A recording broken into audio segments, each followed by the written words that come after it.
okay doon? Parang iba. But anyway, ito, pakinggan na natin si Sendanya, Ma'am Sat. Ang kanila mga kritiko, lagi hinaharas gamit ang batas. Oh. Lumang tugtugin na ito, wala na bang bagong strategy. Napaka-ironic na sila pa talaga ang makakaso sa akin ng indirect contempt, given na alam naman natin sa mahabang panahon, wala silang respeto for the rule of law. Kaya sana manalamin din sila. Oh. Kung ito ang consequence ng papapanagot kay VP Sara Duterte sa kanyang pagnanakaw sa kabayan at bayan at pag-aabuso sa kapangyarihan, then it's all worth it.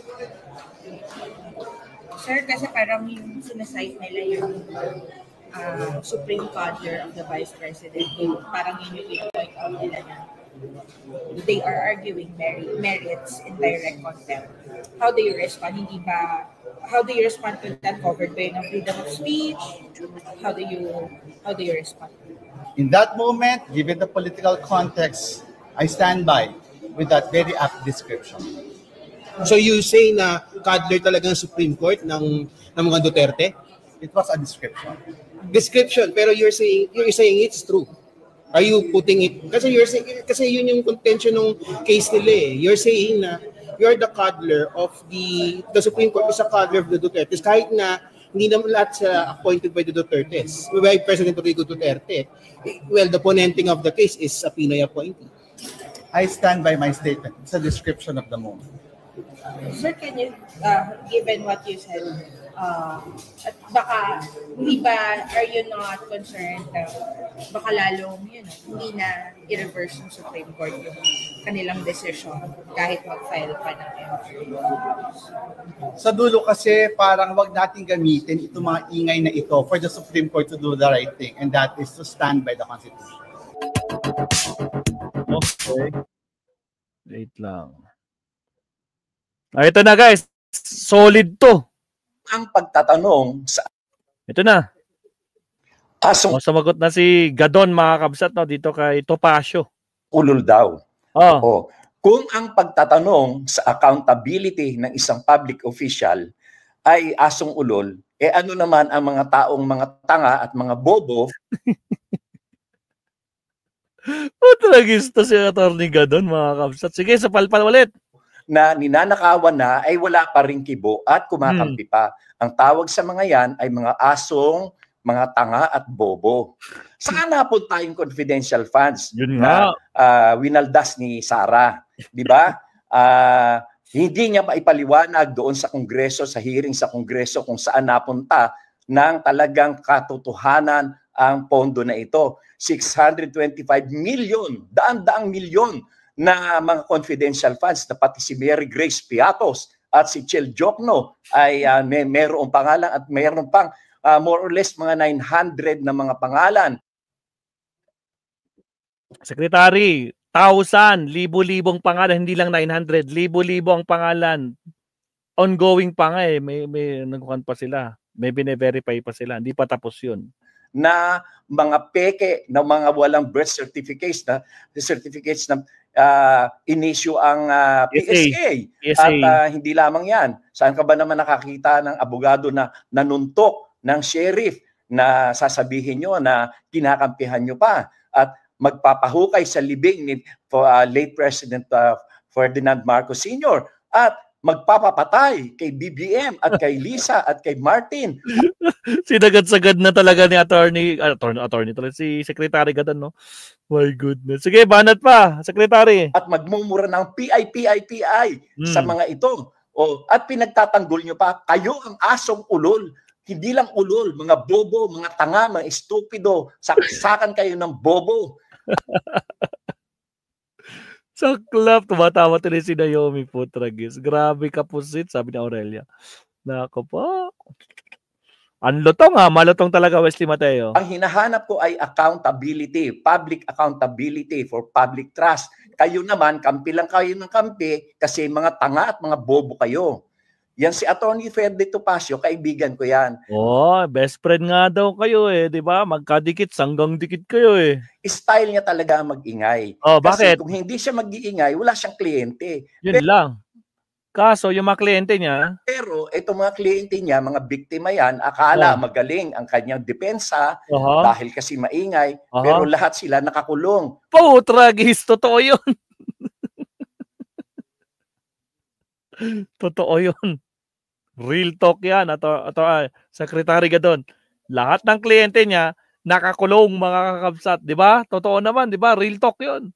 Sino-sino yung mga nakakulong, ang secretary? O asan sila? Si Rodrigo Duterte, Apollo Kibuloy, Alice Guo, si Teves, si Cassie Ong. Lahat yan nakakulong. Grabe naman. Topacio, mga kabsat. Basta Topacio, lahat ng kliyente nakakulong. Putragis, no? Mga kriminal na nakakulong. Putragis. Tuloy. Yan ay lahat ay mga abogado niya si Ferdy Topacio. Kasi maingay. Hanggang ingay lang naman. Di ba? Pero hanap buhay yan. Hindi bali na, pagbigyan na natin yung hanap buhay niya. Hanap buhay. Big time, di ba? Por lahat ng mga kliyente niya, mga milyonaryo, mga bilyonaryo. Kaso nga lang, nakakulong. Nag-iingay yan kasi ako sikat. Kaya tinitira niya ako para sumikat siya. Ganun ba yun, Secretary? Dahil sikat ka, babanatan ka niya. Naku, bakit kasi nakikialam si Topacio, di ba? Kung binabanatan mo yung Supreme Court, bala na yung Supreme Court. Bakit nakikisaw-saw itong si Topacio? My goodness. Di ba mga kabsat? Nakapaw. Dahil siya naman ay sikat lang sa pagiging maingay. Pero walang katuturan at lahat naman ng kliyente niya na mga pinagmamalaki niya, mga nakakulong. Boom! Real talk yun. Tragis, tumatawa na si Aurelia.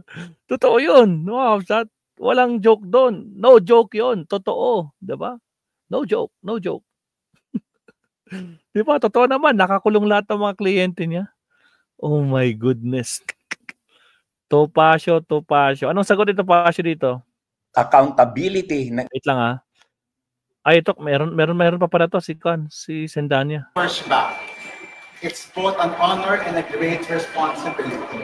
Isang napakalaking karangalan po ang mahanay kasama sila Senator Risa Ontiveros at Congresswoman Leila de Lima na tinatarget at hinaharas ng mga followers ni Kibuloy at saka ni Duterte. Kanila pong binibiktima ng legal harassment para tumigil magsalita tungkol sa katiwalian, pangulipat at pag-aabuso nila sa kapangyarihan. Lumang kwento na po ito. Lumang kwento na nga. In the words of Miss Universe 2015 Pia Wershbach, it's both an honor and a great responsibility. Michael Pangan. Isang napakalaking karangalan po ang mahanay kasama sila Senator Risa Ontiveros at Congresswoman Leila de Lima na tinatarget at hinaharas ng mga followers ni Kibuloy at saka ni Duterte.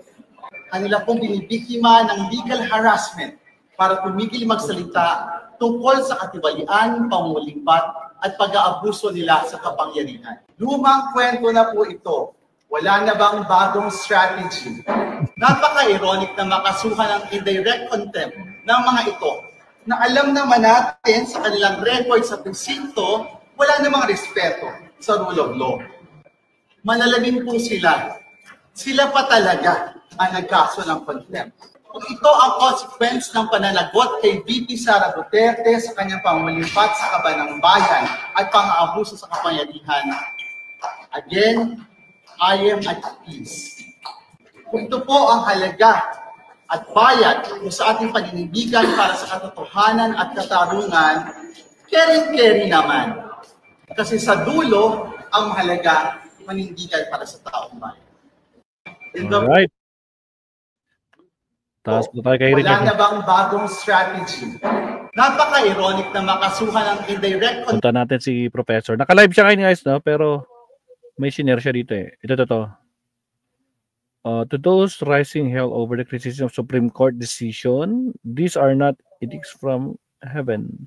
And it's our responsibility as citizens and for us, to members of the academe, to point out that might be wrong about the Supreme Court decision. It's our job and there's absolutely nothing wrong with that doing. Okay. Dito, sino nagkon nito? We stand with Representative Percy Sendanya, Professor Richard Hardarian, na ipinaglalaban ang kanilang karapatan ng bawat Pilipino ng malayang pagpapahayag. Let's be clear. The statement of Representative Percy Lapid and Hardarian fall well within the boundaries of free expression, sabi ni Attorney Shelchok ng website. I have yet read the petition in full, sabi naman ni Richard Hardarian, but I have full confidence in our highest court and respected justices to not bother with frivolous petitions by political motivated groups. So, very obvious naman ato Professor. I have repeatedly clarified important the respect of the institution integrity of the court despite spirited disagreement, and as I wrote in my Inquirer column this week, while it's true that the majority of our Supreme Court justices were appointed by the former president, it's unfair to make any automatic inference about their decision making. I have been fair, objective, and nuanced in my role as a public educator and advocate for the rule of law. Richard Hardarian. Ayan, sumagot na siya, website. So, ayun. Okay.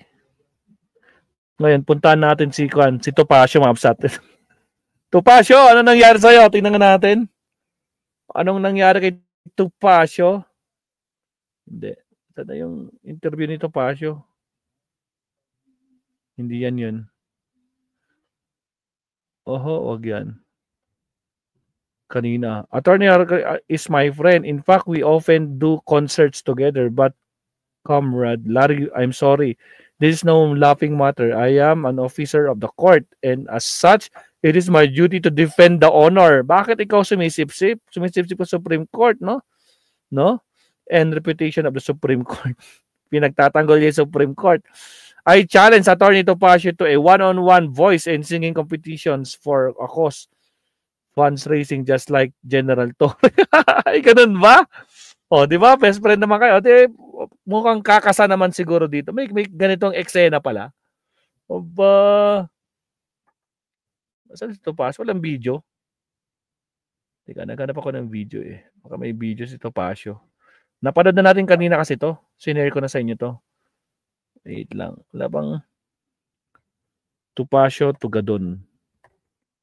Wait lang ah. Baka may lumabas na video. Wala.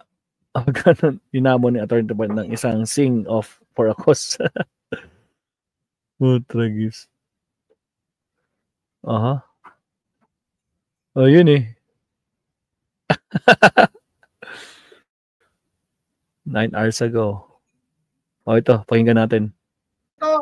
Kasama ko din si Attorney Rolex Suplito at lahat po ng mga concerned lawyers. Lahat sila mga mga may kaso. Ito si Cardema, tapos yung ito si Eric Celis. Mag-file po tayo ngayon ng petition for indirect contempt against Congressman Percival Sendanya. Second, Professor Richard Hardarian at yung best friend, I repeat, yung best friend ni Attorney Topacio, si Secretary Larry Gadon. Oh, best friend. Larry Gadon! Asukulon! Larry Gadon! Asukulon! Sila nagsabi nun ha, hindi ako. Ang gawin po natin, for example, ito yung mga sasabing mag-best friend na nagtra-traiduran, di ba? Potragis. Percival Sendanya, nabihan niya Supreme Court na Supreme Cuddler ng mga corrupt ng mga opisyales. Second, itong si Richard Hardarian, nag-post sa Facebook and sa Twitter niya na lahat daw ng mga justices ng Supreme Court appointee ng mga Duterte, therefore hindi independent ang Supreme Court. Which is true. Fuck yun, di ba? Majority ng mga nasa Supreme Court, kung di tayo nagkakamali, 13? Tama ba? 13 out of 15. Tama ba? Sa 13, 12. Oh. Yung isa appointee ni Pino, yung isa appointee ni Marcos, 'di ba? Meron tayo diyan eh. Check natin. Nako, tatambak na naman tayo dito. Magkakalkal tayo sa... Na-share ko na yun eh. Tama ba? 13 or 12? Magbibilang na naman tayo, no? Madami yun eh. Na-share na natin yun. Ang tagal na Ako, mahababang kalkalan to. Duterte appointees Supreme Court. Supreme Court. Tingnan natin. No, ito oh. Oh, bilangin natin, mabsat ah. Oh. Duterte. Oh, Aquino tapos Marcos, isa lang. Oh, 'di ba? Ayun oh, Marcos Aquino. Ayun oh. Ilan ang Duterte? 1, 2, 3, 4, 5, 6, 7, 8, 9, 10, 11, 12, 13. Oh, di tama ako. 13 out of 15. 13 out of 15 mga appointees ni Digong. Oh, tama naman yung sinabi ni Professor Hayderian ah. My goodness talaga naman. Oo. Bakit fake news ba 'yon? Majority, 'di ba? Pero sinabi nga, 'di ba ni Professor binasa natin kanina, hindi porket appointees na majority objective pa din, 'di ba? Hindi naman sinabing ko. Wala naman sinabi si clear 'yon ni Professor Hayderian. Ano ba pinuputok ng butsin nyo? Ba't kayo nagrereklamo? Yung Supreme Court nga hindi nakikialam, hindi nila pinapansin yan. Kayo ang gustong nagpapabida kayo. Ano nagsusumbong kayo. Uy, Supreme Court binubuli ka ni Richard Hayderian. Uy, binubuli ka ni Larry Gadot. Uy, binubuli ka ni Congressman Sendanya. Putragis talaga to mga sip-sip. Topacio! Tutukan mo yung mga nakakulong mong kliyente. Sila na lang. Tandaan mo, lahat ng kliyente mo nakakulong. Talaga naman, oo. My goodness. So, ayun nga mga kapsat, no? Grabe. So, nakaka magsisigiyakan na naman sila. Punta na natin. Mag-last topic tayo, mga kapsat. Last subtopic tayo. Punta tayo kay... Hindi, last ba?